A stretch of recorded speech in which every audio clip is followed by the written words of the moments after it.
ওই গঙ্গাধর, শুনলাম আজকে বলে আমাদের স্কুলে নতুন স্যার আসবে। হ্যাঁ হ্যাঁ, আমিও তো তাই শুনলাম। স্কুলে আসার পরে প্রিন্সিপাল স্যারে তো তাই বললো, আজকে বলে আমাদের স্কুলে নতুন স্যার আসবে। ওই শুনলাম স্যার বলে খুব রাগী, বিনা কারণে বলে সবাইকে পিটে পিটে বলে পিঠের চামড়া তুলে দেয়। না, বিনা কারণে তো রাগ করে আমাকে পিটাইতে পারে না, কোনো তো কারণ থাকতে লাগবো। শুনলাম স্যারে বলে খুব গাঞ্জাখোর, গাঞ্জা খেয়ে বউর নাকি কায়জা করে, বউরে তো পিটাইতে পারে না, সেই রাগ স্কুলে ছাত্রের উপরে ডালে। আমি তো আগেই বলেছিলাম ডাল মে কুছ কালা হে।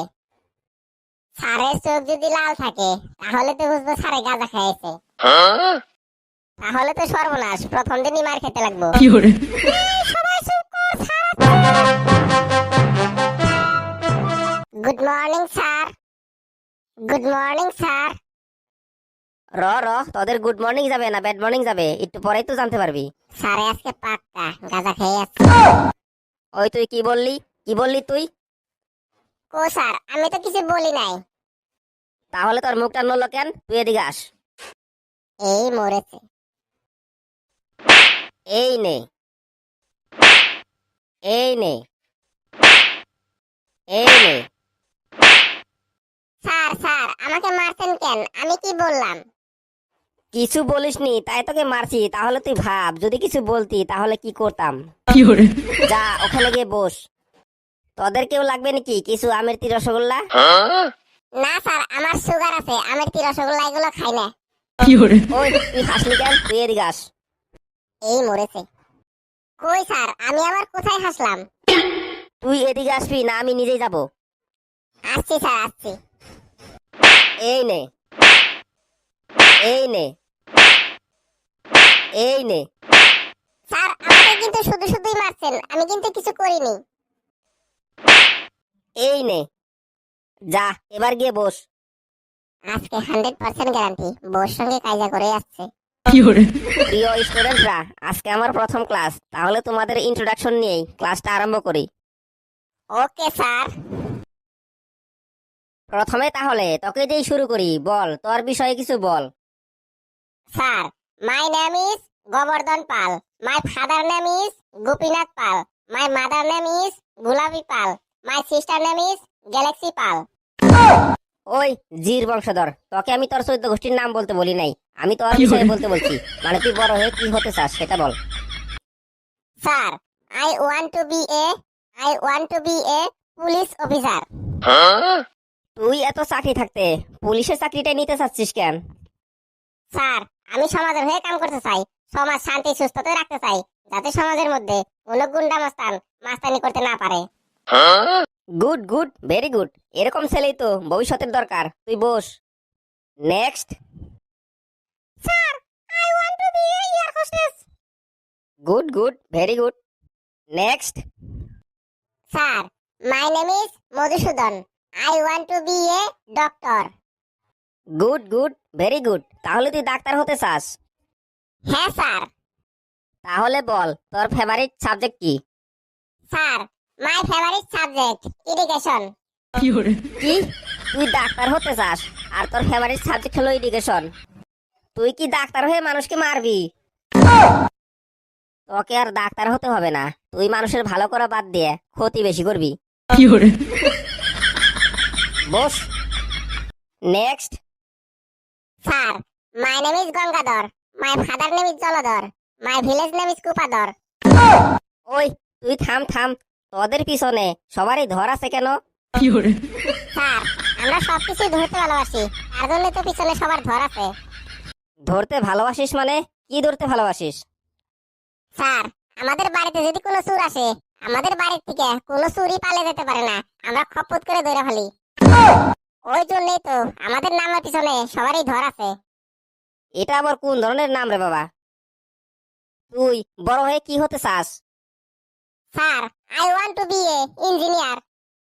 তাহলে তুই বল তোর প্রিয় সাবজেক্ট কি? স্যার, আমার প্রিয় সাবজেক্ট হলো হিস্টোরি।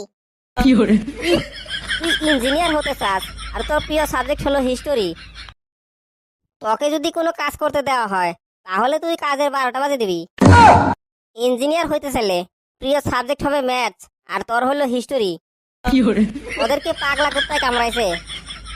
বস তুই। নেক্সট। স্যার আমি কি হব এখনো তো ভাবিনি, কালকে মাকে জিজ্ঞাসা করে এসে আপনাকে বলবো। কি? তুই কি হবি এখনো ডিসাইড করিসনি? তোর মা বলে দেবে তুই কি হবি। সব দেখি গাদার দল। বাই দা ওয়ে, তোদের ক্লাসের মধ্যে সবচেয়ে ভালো রচনা কে বলতে পারে বলতো দেখি? স্যার আমি পারি সবচেয়ে ভালো রচনা বলতে। তাই নাকি? তুই পারিস রচনা বলতে? তা ভালো করে বলতে পারবি তো? হ্যাঁ স্যার আমি ভালো করেই বলতে পারবো, আমি মাঝে মাঝেই রচনা বলি। তা কি নিয়ে রচনা বলবি? স্যার একটা ইঁদুর নিয়ে রচনা বলবো নাকি? ধুর, ইঁদুর নিয়ে আবার রচনা হয় নাকি? তোকে আমি যা বলবো তাই নিয়ে রচনা বলতে হবে। ঠিক আছে স্যার, তাহলে আপনি বলে দেন কি নিয়ে বলবো। তুই আসাম রাজ্য নিয়ে একটা রচনা বলতো দেখি। তুই নাকি অনেক ভালো ভালো রচনা বলতে পারিস, দেখি আজকে তুই রচনা কি করে বলিস। তুই আজকে আমার হাতের মুঠোয় পড়ে গেছিস, দেখি তোকে আজকে কে রক্ষা করে। গঙ্গাধর রে, আজকে মনে হয় তুই নতুন স্যারের কাছে ফাইসে গেছিস, আজকে আর বের হতে পারবি না। গঙ্গাধর রে ফাঁসাবে এরকম কোনো জাল নেই, তোরা খালি দেখতে থাক আগে আগে কি হয়। কি হলো বল বল, এত দেরি করছিস কেন? তাড়াতাড়ি বল। স্যার আসাম রাজ্য নিয়ে রচনা বলতে হবে তো স্যার। স্যার বলছি। স্যার আসাম রাজ্য হলো ভারতবর্ষের একটি সুজলা সফলা শ্যামলা শান্তিময় একটি রাজ্য। এই রাজ্যের অনেক মানুষরাই চাষবাস করে নিজের জীবন নির্বাসিত করে। তারা অনেক ধরনেরই শস্যের ক্ষেত করে, তার মধ্যে ধান হচ্ছে প্রধান শস্য। চাষি ভাইরা অনেক কষ্ট করে ধান কেটে মলন দিয়ে ওইগুলো ধান বস্তায় ভরে গোডাউনে রাখে, আর ওই গোডাউনে থাকে ইঁদুর। আর এই ইঁদুরই হচ্ছে আমাদের পরিবেশে বসবাস করা একটি নিরীহ স্তন্যপায়ী প্রাণী।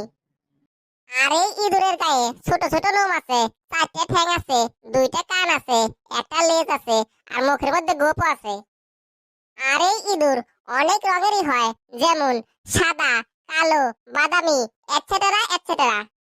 ইঁদুর অনেক জাতেরও হয়, যেমন ধেড়ে ইঁদুর, গেছেল ইঁদুর, মেকেল ইঁদুর, লেংটি ইঁদুর। ইঁদুরের মুখের সামনে 4টে ধারালো দাঁত থাকে, যা দিয়ে ইঁদুরে ধানের বস্তা, চালের বস্তা, ডালের বস্তা, খেতা কম্বল, লেপ তুষক, কাপড় সাপড় সব কাইটে একদম ফালা ফালা করে। তা কেমন লাগলো স্যার আসাম রাজ্য নিয়ে রচনাটা? তুই কি আসাম রাজ্য নিয়ে রচনা বললি না ইঁদুর নিয়ে রচনা বললি? আমি তো কিছুই ধরতে পারলাম না। কেন স্যার, আমি তো একদম পরিষ্কার ভাবেই আসাম রাজ্য নিয়ে রচনা বললাম, সবাই বুঝতে পারলো, আর আপনি বুঝতে পারলেন না। কি বলিস গোবর্ধন, আমি কি ইঁদুর নিয়ে রচনা বললাম নাকি? না না, তুই তো আসাম রাজ্য নিয়ে রচনা বললি, স্যারই তো বুঝতে পারলো না। র র, তোকে তো আমি এমনি এমনি ছাড়বো না, তোকে আমি আরো রচনা বলতে বলবো। বল, তোদের গ্রামে কি সাপ্তাহিক বাজার বসে? হ্যাঁ স্যার, আমাদের গ্রামে প্রতি বুধবারই বাজার বসে। তাহলে তুই এবার একটা বাজার নিয়ে রচনা বল দেখি, তুই এখানে এন্দুর কি করে আনিস? বলছি স্যার বলছি। আমাদের গ্রামে প্রতি বুধবারেই বাজার বসে, আর ওই বাজারের মধ্যে অনেক ধরনের নানা জায়গা থেকে লোক আসে। আর ওই বাজারের মধ্যে কিছুমান মানুষে জোরে জোরে বলে, ঘরে খাবে বাইরে মরবে, ঘরে খাবে বাইরে মরবে। মানে ওই ইঁদুরের ওষুধ বেচার কথা বলছে। আর এই ইঁদুরই হলো আমাদের পরিবেশে বসবাস করা একটি নিরীহ স্তন্যপায়ী প্রাণী। আর এই ইঁদুরের শরীরে ছোট ছোট লোম আছে, 4টি ঠ্যাং আছে, 2টি কান আছে, একটি লেজ আছে, আর মুখের মধ্যে গোপও আছে। আর এই ইঁদুর অনেক রঙের হয়, যেমন সাদা, কালো, বাদামি, এটসেটেরা এটসেটেরা। আর এই ইঁদুর অনেক জাতিরও হয়, যেমন ধেড়ে ইঁদুর, গেছেল ইঁদুর, মেকেল ইঁদুর, আর লেংটি ইঁদুর। ইঁদুরের মুখের সামনে 4টে ধারালো দাঁত আছে, যা দিয়ে ইঁদুরে ধানের বস্তা, চালের বস্তা, খেতা কম্বল, লেপ তুষক, কাপড় চোপড় সব কাইটে একদম ফালা ফালা করে। এবার বুঝে গেছি তুই আজকে ইঁদুর দিয়ে চালাবি।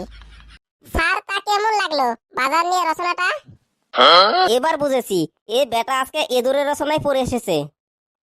ইঁদুর দিয়েই এবার সবকিছু চালিয়ে দিবে। আমিও ওকে আজকে ছাড়বো না, ও যদি চলে ডালে ডালে, আমি চলবো পাতায় পাতায়। দেখি আজকে আমার কাছ থেকে তুই কিভাবে রক্ষা পাস। তুই এবার রোহিত শর্মাকে নিয়ে একটি রচনা বলতো দেখি, তুই এবার ইঁদুর কি করে আনিস। এবার তুই ফেসে গেছিস রে গঙ্গাধর। রোহিত শর্মার মধ্যে তুই ইঁদুর কি করে আনবি? তোকে আমি আগেই বলেছি গঙ্গাধর পারে না এমন কোনো কাজ নেই। তোরা খালি দেখে যা, আমি এখানেও ইঁদুর নিয়ে আসবো। রোহিত শর্মা হলো অনেক নামি দামি আমাদের এই ভারতবর্ষের একজন ক্রিকেট খেলার প্লেয়ার। ওনার নাম শুধু ভারতবর্ষেই নয়, সারা ওয়ার্ল্ডেই ছড়িয়ে পড়েছে। আর ওই রোহিত শর্মার নাম সারা পৃথিবীতে হিটম্যান বলেও পরিচিত হয়েছে। আর ওই রোহিত শর্মা প্রতি বছরেই মুম্বাই ইন্ডিয়ান্সের হয়ে আইপিএল খেলে। আর ওই মুম্বাই শহরে সবচেয়ে বড় পুজো হলো গণপতি পুজো, মানে গণেশ পুজো। গণেশ ঠাকুরের বাহন হচ্ছে ইঁদুর। আর এই ইঁদুরই হচ্ছে আমাদের পরিবেশে বসবাস করা একটি নিরীহ স্তন্যপায়ী প্রাণী। ইঁদুরের শরীরে ছোট ছোট নোম আছে, 4টি ঠ্যাং আছে, 2টি কান আছে, 1টি লেজ আছে, আর মুখের মধ্যে গোঁফও আছে। আর এই ইঁদুর অনেক রঙের হয়, যেমন সাদা, কালো, বাদামি, এটসেট্রা এটসেট্রা। আর এই ইঁদুর অনেক জাতের হয়, যেমন ভেড়া ইঁদুর, গ্যাসেল ইঁদুর, মেটেল ইঁদুর, লেংটি ইঁদুর। ইঁদুরের মুখের সামনে 4টে ধারালো দাঁতও আছে, যা দিয়ে ইঁদুরে ধানের বস্তা, চালের বস্তা, ডালের বস্তা, খেতা কম্বল, লেপ তুষক, কাপড় চোপড় কেটে একদম সব ফেলা করে। তা কেমন লাগলো স্যার রোহিত শর্মাকে নিয়ে রচনাটা? বুঝেছি, এই বেটার সঙ্গে আজকে আমি পারবো না। এই বেটাকে এখানেই থামাতে হবে। তোরা থাক, আমি যাচ্ছি। বন্ধুরা, আমাদের এই ভিডিওটা কেমন লাগলো? যদি ভালো লাগে অবশ্যই একটা লাইক, কমেন্ট, শেয়ার করবেন আর চ্যানেলটিকে সাবস্ক্রাইব করে দিবেন। আপনাদের একটি সাবস্ক্রাইবে আমাদের ভিডিও বানাতে অনেক অনুপ্রেরণা যোগায়। তাই আপনারা দয়া করে চ্যানেলটিকে সাবস্ক্রাইব করে দিবেন।